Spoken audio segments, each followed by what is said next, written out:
Welcome, everyone, to the 7 software asset management secrets that could keep you out of trouble. I'm Leria Charles, your moderator for today, and our guest today is Avis Yates Rivers, who is the CEO of Technology Concepts Group International. Before we get started today, a few things. Let me tell you a little bit about myself. I've been in the IT industry for 15 or 20 years, with the last 10 years or so in executive IT leadership roles. I am the Chief of Staff at Technology Concepts Group, where I report to Avis Yates Rivers. And I'm really thrilled and happy to be here today because I know there's been a lot of conversation around the whole topic of software asset management. And so we have an expert that's going to share some really keen secrets with you today. But before we get started, let's do a little bit of housekeeping. We'd like this session to be informal, so we don't want to just be espousing a lot of information. We really want you to participate by either asking a question or adding to the conversation with a comment about your own experience with software asset management. We'll stay on the line after the call in case we can't get to everyone's call during the allotted time. This webinar is being recorded, however, so you will be able to play it back at your own convenience. And you're going to receive a link to the recording and the handouts, these slides, after the call is done. As a good housekeeping rule, it's good to shut down any unnecessary apps that you might have running in the background, just so there's no technical difficulties that would prevent you from enjoying this webinar. And so with that, I'd like to introduce Avis Yates Rivers. Avis is a 30-year technology entrepreneur. She has deep expertise in the whole software asset management and IT procurement arenas. Avis is a strong advocate of supplier diversity in corporate America and believes that bringing diversity to the whole supply chain really helps to innovate corporations. Avis was named as the White House Champion of Change in Software Technology, Engineering, and Mathematics, and she's a national spokesperson for NCWIT, where she has a mission and passion to increase the participation of women and people of color in designing the technology of the future. Avis, I want to thank you for being here today, and we're really anxious to hear about how companies out there can be more effective with managing their software assets. Well, I am delighted to be here, Lyria, and thank you for that kind introduction. You know, software asset management is critically important to the health and well-being of every organization. And there's been a lot of attention being paid to it as of late. And this has really been since the Great Recession that we all lived through. So what I want to do right now is to do some level setting and make sure that I convey to you why this is so important. First of all, what is software asset management? And we'll call it SAM. SAM is actually a business practice. Right? It's not a program, it's not an office, it's not a group of people, but it is actually a business practice that should be introduced and managed throughout every organization. It involves managing and optimizing the purchase, the deployment, the maintenance, the utilization, and the disposal of your software application. So it's the full life cycle that's being managed as a business practice. And why that is so critical is because software is typically either the first or second largest categories of spend of the entire IT budget. And of that spend, 50 to 60% of it is spent on maintenance. So it's important that you're not only managing your licenses, but you're doing that in light of how is that impacting your maintenance and making sure that you don't forget about that, because that is where a lot of cost bleeds out of an organization. So if done correctly, a typical savings that you can think of for an effective SAM practice is roughly 20 to 25% if it's managed effectively. 20 to 25% of your largest IT spend category can be significant depending upon the size of your IT budget. And what I'm finding out here in the marketplace is that most companies just don't have a full visibility into what software is being used in their own organization or how that software is being used. So it's a big problem for sure. It requires resources and effort to solve, but the return on investment is quick and it's sure. And I'll talk a little bit more about that as we go on. So this is an industry standard maturity model. You'll see that the levels 1 and 2 are in gray because these are the two levels that is typically affiliated with SAM. That's your traditional software asset management, where in level 1 you know what you have. You've been able to identify both your hardware and your software assets on your network. And number 2, you've been able to reconcile what you've purchased against what's actually installed. However, this is on an ad hoc basis, or it's a snapshot or a point in time. It's not a continuous look at your licenses and contracts, because after you figure that part out, 5 minutes later, it could be totally different without your knowledge. And so that's your traditional SAM. But it's when you start moving up the maturity model into the blue areas, now you're starting to really optimize because you've employed automation, which is going to help you with the reconciliations, right? So level 3 we call continuously compliant, and that is where you automate the entitlement versus your consumption of licenses. And it's here where you have implemented some SAM processes to help you automatically manage contracts and maintain this state of continuous compliance.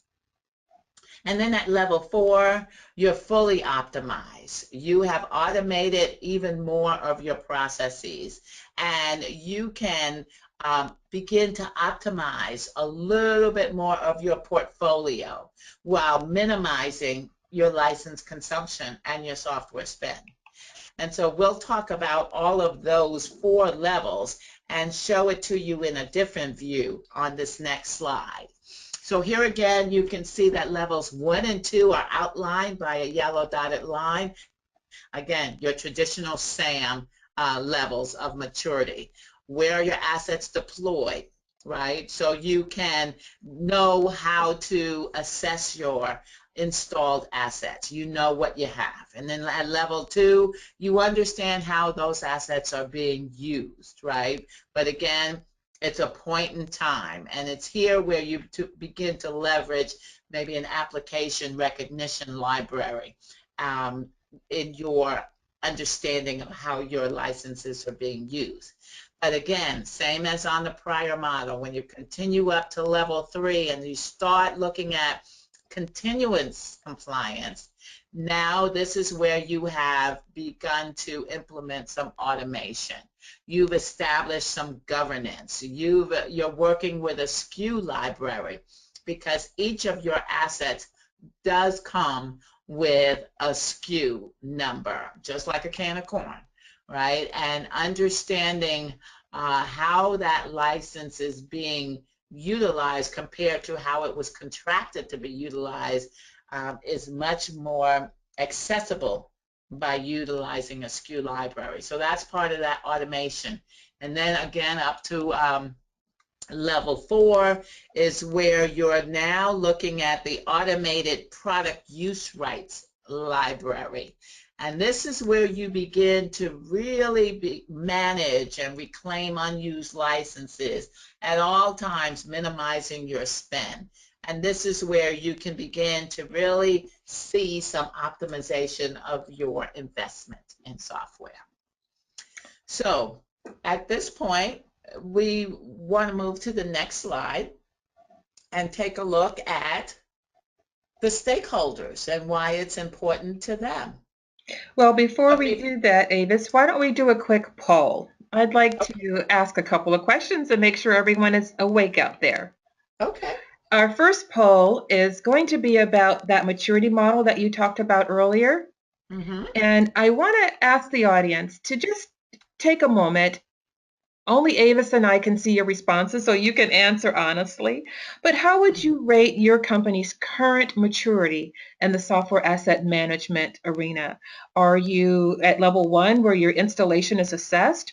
Maybe you're at level 2 where you've got some progress being made in understanding how you're using your software? Are you level 3 where you're into that upper realm of using automation to help with your continuous compliance? Or maybe you might be at level 4 where you feel like you really have optimized as much as you can. So quickly, I'd like for everyone just to take one vote.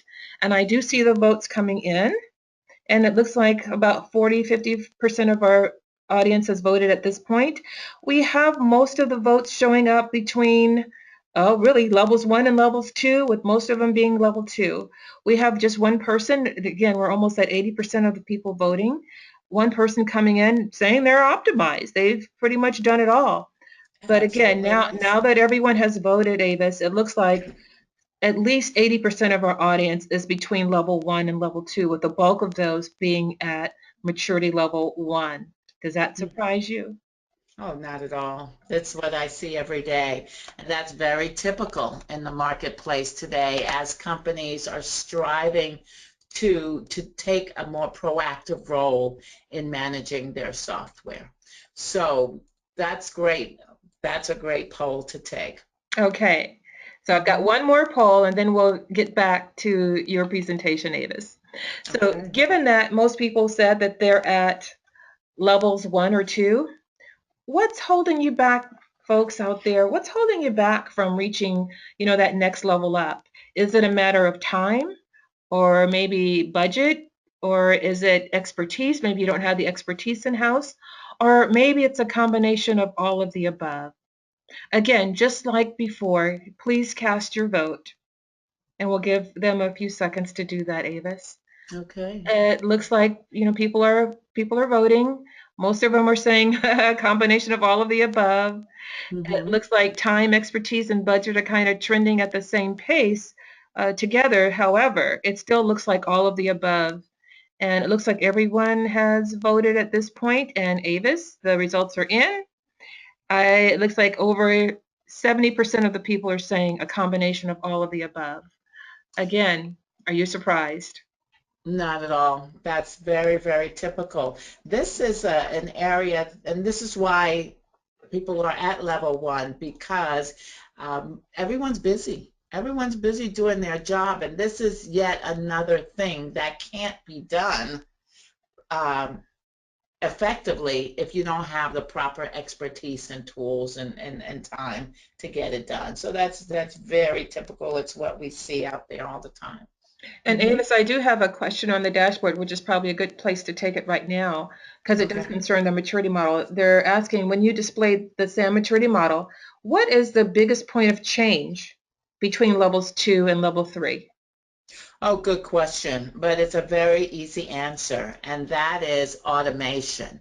Mm, You cannot utilize static tools like spreadsheets and other static tools to achieve a state of continuous compliance. You have to utilize the proper automation. So that's the biggest difference that you'll see between steps 2 and 3.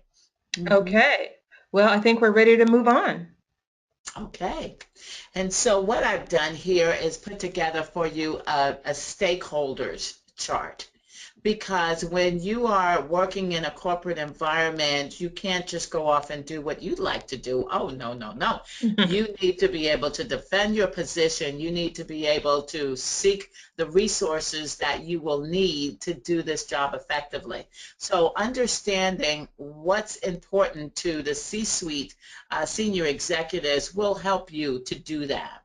And so if you take a look across, I identify the stakeholder and their orientation. Are they strategic in their view or are they tactical? And I look at what is their motivation or focus. What's their value position? I identify some particular components like risk management, cost savings, or cost avoidance, and identify any particular concerns that they may have. So let's just take one of these stakeholders. Let's take that CIO and understand what their positioning is. And so she is both tactical and strategic, right? She's responsible for setting the direction and the strategy for the IT organization, but she's also responsible for making sure that it's implemented and that things get done. So that's why the CIO has a dual orientation.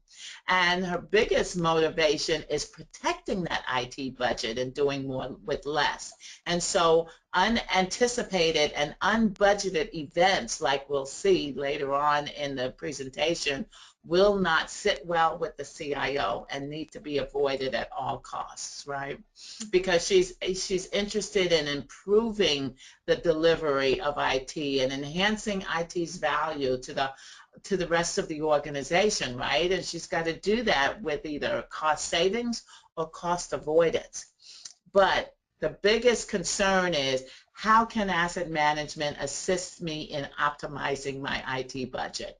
And if you can answer those questions for your CIO, you'll be in a much stronger position.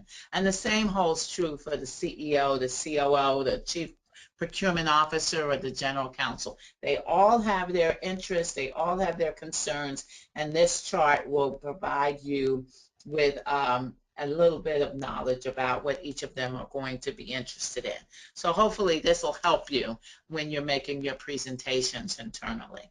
Well, I love this chart, Avis, because you can see at a snapshot what's really important, what's the driver for each of these, executives. And if one of the participants on the phone wanted to actually take the next step, they know how they need to put their package together to address the concerns for each of these executives. Absolutely. Absolutely. Okay, so Avis, we are ready for those secrets. Well, this is the part of the program that I've been anxiously waiting for, and I know you have been too out there. So the secrets I have posed as questions, because I want you to ask yourself these questions, as well as go back and ask your internal organization these questions. So, and they're in no particular order. So the first secret is your license reconciliation accurate? And is it automated? So what is license reconciliation? It's when you compare what you've purchased against what you're consuming or how you're consuming your licenses. Understanding the number of available licenses that you have in your organization allows you to make critical procurement decisions and not to overspend. It also allows you to reduce your ongoing software maintenance. That is a huge part of the IT budget. And anything that you can do to reduce maintenance is going to yield tremendous dividends. Managing this and doing manual calculations with a spreadsheet is exceedingly difficult. In fact, I say it's impossible. It's impossible to have a snapshot provide you with the only picture of your organization and how you're reconciling your licenses. It's a really big red flag. So is your license reconciliation accurate this minute? What about 20 minutes from now, when changes are being made in your organization that you have no visibility into? And Avis, when we were talking about this earlier, and I was asking you, what percentage do you think companies out there are using some form of spreadsheet management for their software asset management?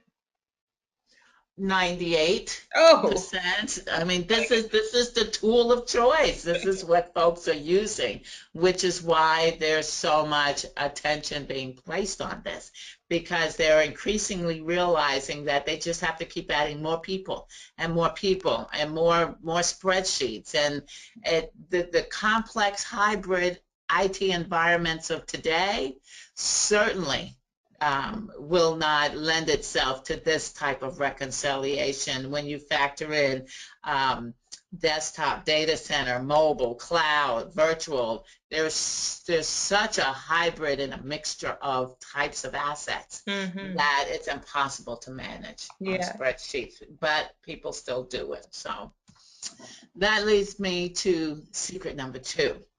Are you recycling your organization's licenses? And by recycling, I mean, do you have a process in place to return licenses that are available from either people or machines leaving the organization back into your license pool? License recycling salvages surplus licenses so that you do not have to buy more in the event that there are more licenses needed. And it also stops the maintenance that you're paying for unused licenses. This is a huge hole that money just runs out of in an organization. So if you're not recycling your licenses, then you're overspending. And secret number 3 is, are your licenses product use rights compliant? And so product use rights are basically the terms and conditions that you agree to on how you can use each license. And so you have to ensure that you're not violating your product use rights, because independent software vendors are very focused on protecting their intellectual property. But there are some favorable product use rights that you should be applying, such as upgrade rights, downgrade rights, multiple use rights. Can you use the same license on your desktop, your laptop, your tablet, and your mobile phone? Can you reuse the same license, or are you constantly buying these devices with new licenses associated with them? So are you compliant? If not, you are at risk for penalties and fines, and this is another huge hole. And we talked about the CIO and her protecting her IT budget. These penalties and these fines, I can guarantee you, have not been budgeted for. And so this is going to be a critical factor in the CIO being successful in protecting her budget. So you have to be very careful on making sure that you're compliant with how you can utilize these licenses. And guess what? Every software vendor's licenses, product use rights are different, and they're ever changing. So Yeah, and I would imagine, Avis, with so many mobile devices available to us now, that this is just going to get even more complex in the future. oh, absolutely. Absolutely. That's a big one. So that takes me to secret number 4. Are you prepared for your next audit, renewal, or true-up? So these are what we call events in the industry, and this is where we begin to get the most of our calls from companies, because they have been notified by a software vendor that they are next up for an audit. These audits were a way to captivate and capture additional revenue streams during the recession when new buying was down. Auditing customers is, again, a way that the ISVs protect their intellectual property, but it's also a way that they generate additional revenue. And for the customers, it's unbudgeted, it's unanticipated, it's unexpected, and therefore it's not a good scenario to be in. So you have very little negotiating power during an audit, nor do you have good buying power during this process, because you will be buying, if you're found to be under or non-compliant because you don't have enough licenses, you'll be buying at full list price during this period. So are you prepared? Renewals and true-ups happen every year, or whenever that period of time is, 1 to 3 years. You have to be prepared. You have to have a defensible position that you can put your stake in the ground and say, we know we're compliant, and this is why. So if not, you're at risk for unbudgeted penalties and fines. Yes, an audit. When we were talking about audits, Avis, earlier, you were saying how, because of the recession, independent software vendors were realizing that this is And this is a source of revenue for them now, and now it's just become one of their line items on their budget. That's right. That's right. And even though the recession has ended, the audits have not. So Hmm. you have to be prepared for that. Yes. So, Avis, to let you catch your breath for a moment, why don't we stop here and see if there are any questions on the dashboard? And in fact, I do see at least one question out there. It says the cloud is helping their company's productivity, but their license management is becoming a compliance nightmare. How can SAM help them address these cloud-related license issues?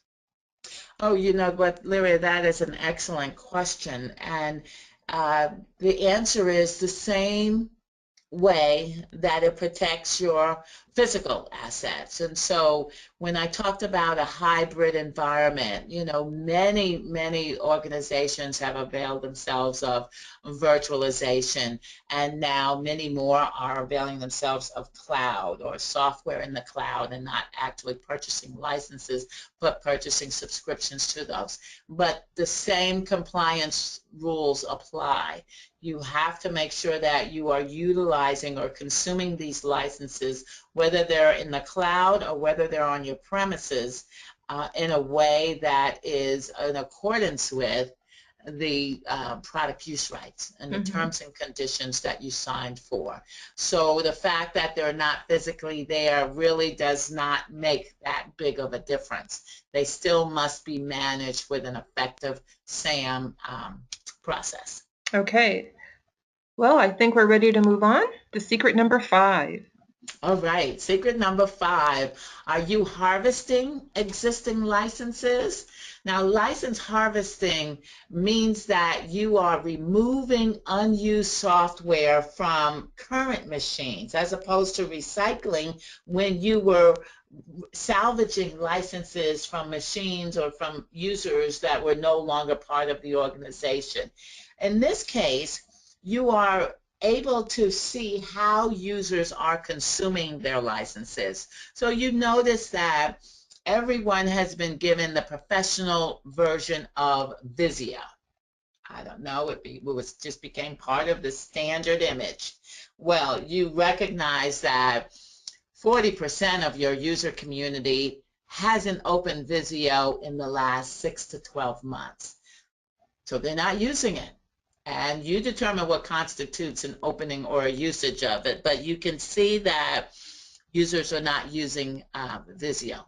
You're paying for that level or that version of professional Visio. So number one, you're wasting money because they don't need it, and so they're not using it. And number two, you're paying for maintenance on these licenses that are not being utilized. So what you want to do is to be able to reclaim those licenses. Let your users know that we see that you've not had the need to utilize Visio in the last 9 months. And so we're going to harvest that. We're going to pull that back. But be assured, if your situation changes and you see the need that you're going to begin to use it, just let us know and we'll be happy to reinstall it on your device.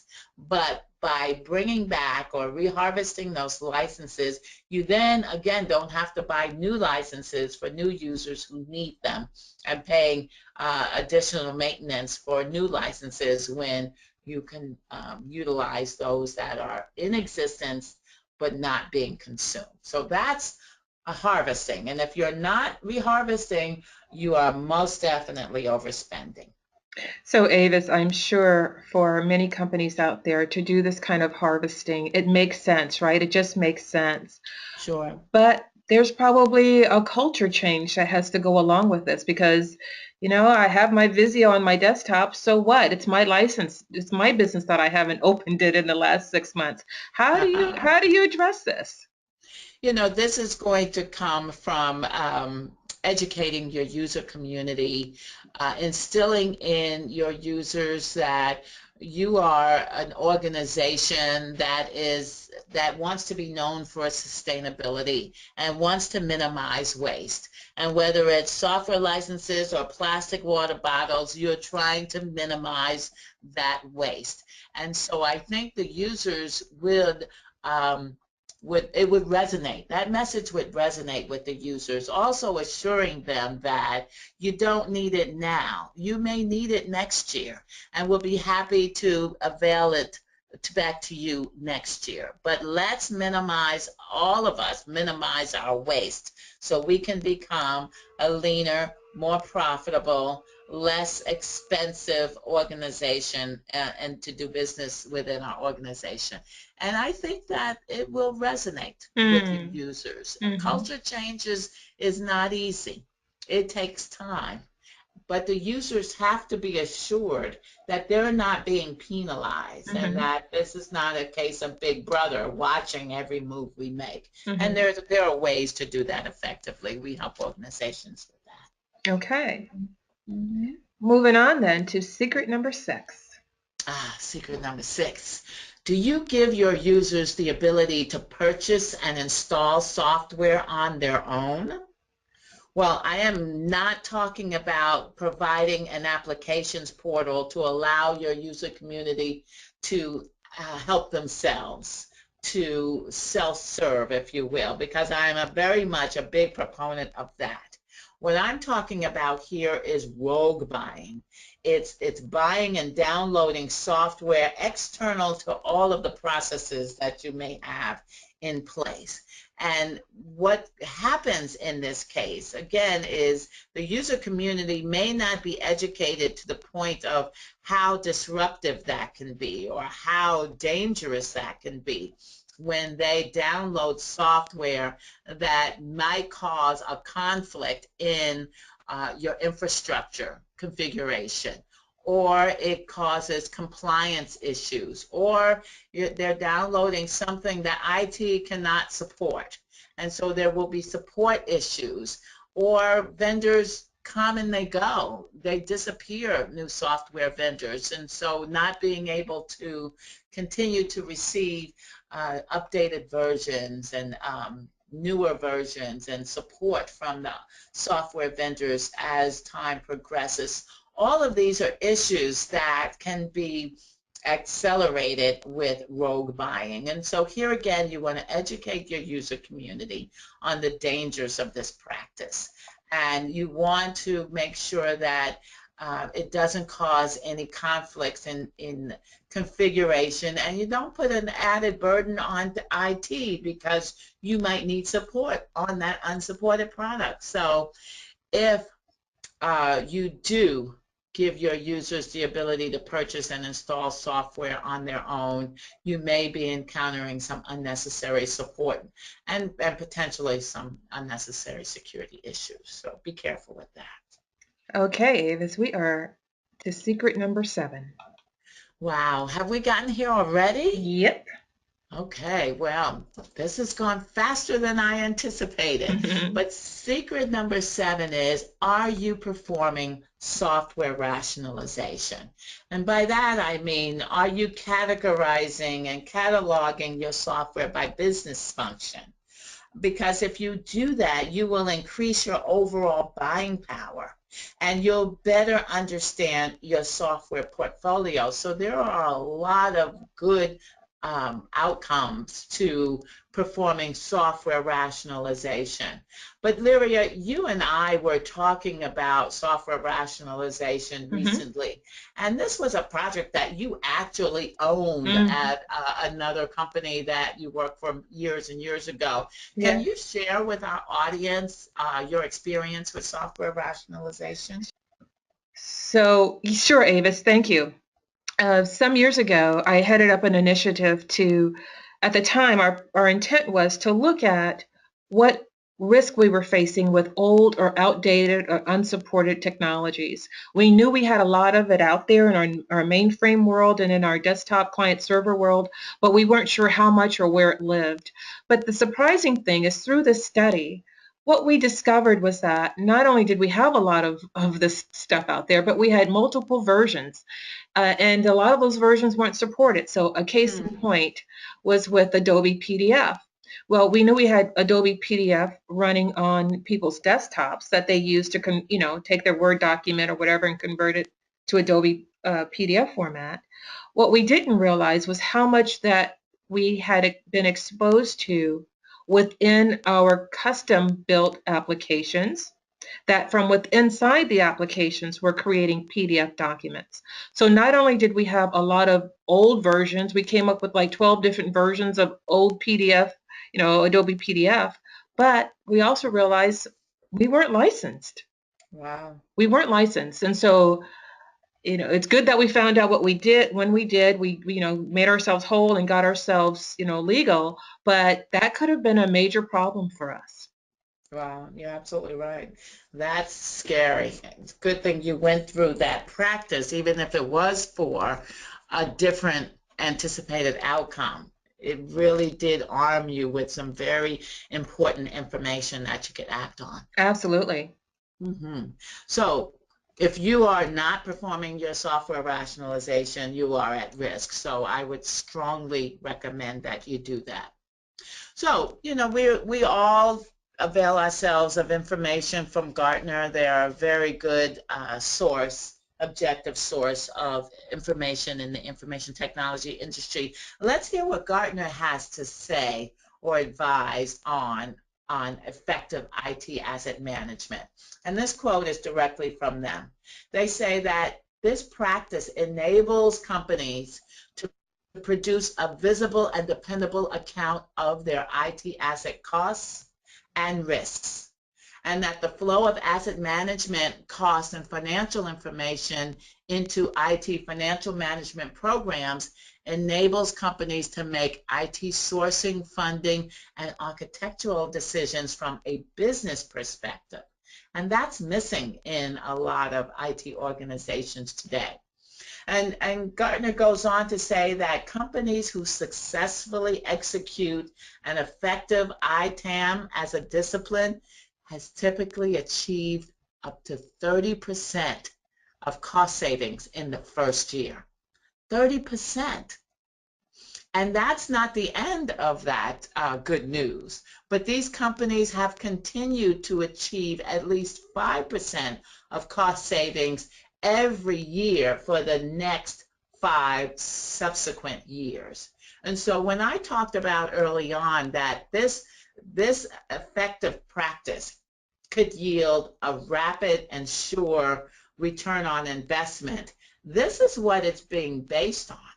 Because we understand where the low-hanging fruit is. We know where to go and look for practices or the lack of processes that can immediately begin reaping cost savings. We know where those are. And so, Avis, this ties back into what you were saying earlier, that this is where that self-funding mechanism comes in, right here. This is where it starts. Absolutely, because the investment that you make in technology tools and processes and the right expertise and the time to put this in place, you can see the benefits that you can reap from it in its first year. So it's not an investment that's going to take years to give you a return on it. And factor in the point I made very early on in this discussion that that software captures either the largest or the second largest line of an IT budget. 30% of that in cost savings is dramatic, and it's significant.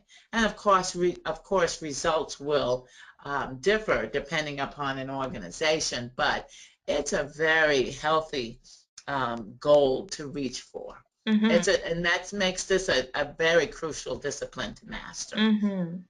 Okay. So, Avis, I'll edit that out.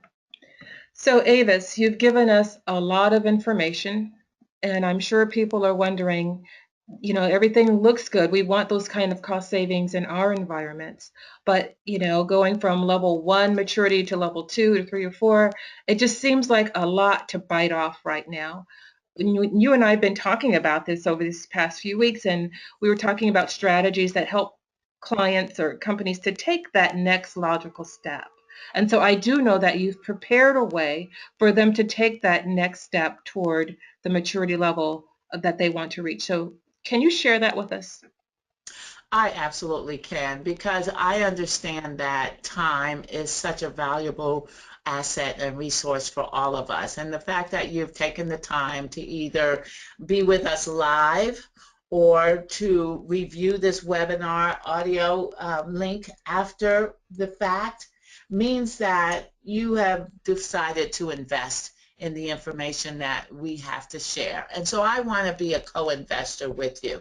And what I've done is I've developed a way for you to take the next step and to do so in a very cost-effective, low-risk way. And I call that the SAM Checkup. And it's a quick and efficient way for you to assess what your current state is. And then how do you compare against industry best practices? So that's why we call it a checkup. And during that checkup, what you'll receive is a baseline assessment of where you stand. What is your level 1? And that scorecard will compare you against industry best practices and standards. So you'll know exactly what gaps or deficiencies exist. You'll know what's working well, and you'll know what's not working well and what needs to be addressed. You will also receive a 2-hour consultation with me and the members of my team who are experts in this, who live and breathe and eat it every day, and can bring to bear what some of the industry is bearing out right now, and how some companies have achieved levels of optimization, and the tricks and the techniques of the trade. You'll also receive, what do I do now? What are the recommendations can you make to improve my current state, Avis? What, I've got this baseline assessment, now what? Well, we'll give you those recommendations, and we'll step you along the path, and whether you need or want to do this in 6 months, 12 months, whatever the right time horizon is for you, we can chart that path and make those recommendations for you to improve your current state. And now I'm offering this at an incredible, significant discount off regular price. So there's very limited availability. And I would urge you that if you're interested in learning more or taking advantage of this offer, here's our website and the link that you can go to immediately learn more about it and to sign up for one of those limited slots. We're charging only $19.97. I mean, when you compare that cost to what some of your quick, low-hanging fruit cost savings could be, it's really nothing. It's not even something to be compared. So I would recommend that you don't delay, because when the slots are filled, they're filled. But again, because I want to say thank you to investing your time with us, I am offering this to you at $19.97.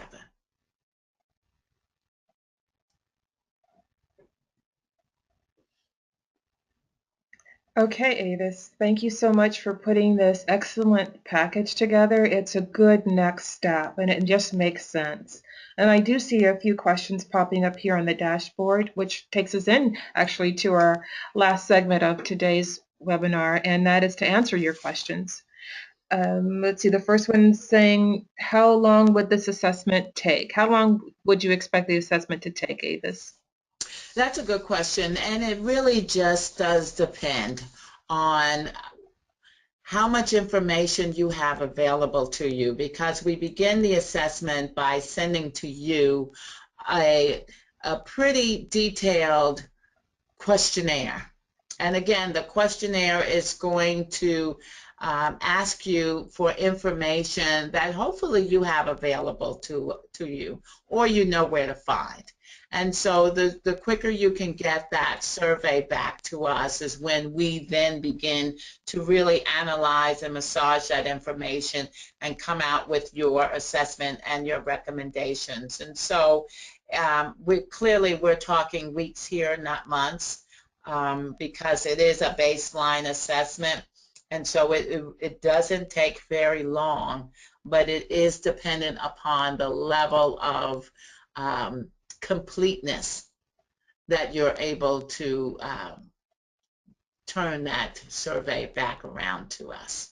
Okay, and then there's a follow-up I think would make sense as well to ask you about, and they're asking what kind of manpower, what kind of support would you need from them to do this assessment? Like, does everyone in the company need to be part of it if they're in procurement, or just how does this work?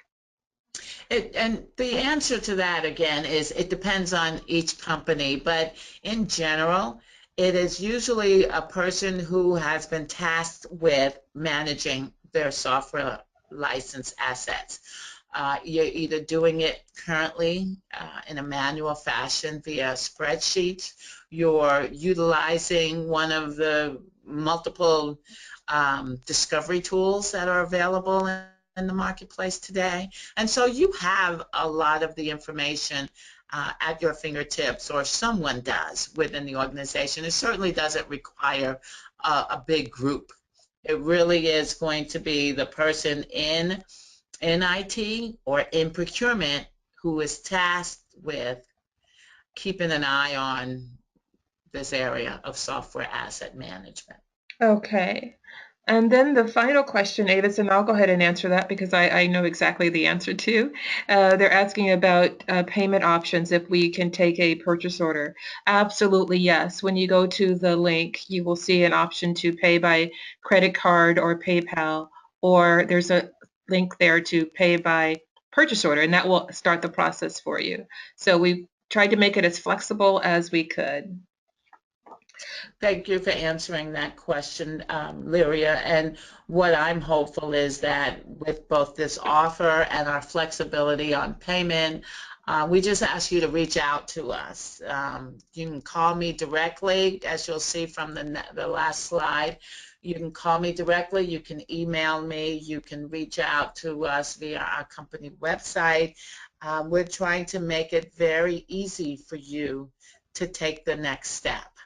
And so I want to just say thank you for making an investment of your time.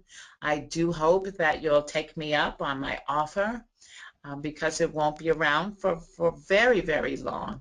But please take a look at it. Recognize that, it's a significant discount, but it's something that is available to you. And it's certainly something that you can probably pull the trigger on very quickly, and I encourage you to do so. Thank you, and I hope this was informative. Well, Avis, I'm sure that it was very informative, and I'm sure that they do appreciate the offer. And like you said earlier, you are making an investment. TCGi is making an investment in them as well. So thank you, Avis, for all of the information, the 7 secrets, and all of the great wisdom that you've given us today. My pleasure. And we will be looking forward to future webinars. Well, please stay tuned. Stay connected with us. Like us on Facebook and follow us on Twitter. But please stay connected and because we are blogging, so you'll want to come back to our website again and again and see and avail yourself of all of the information and ebooks and white papers and articles that can be found in our reference library. So again, it's www.technologyconcepts.com. We look forward to engaging with you, and have a good day. All right. And with that, thank you, Avis, and thank you, everyone, for being so attentive during this call. Take care, everyone. Bye-bye. Bye-bye.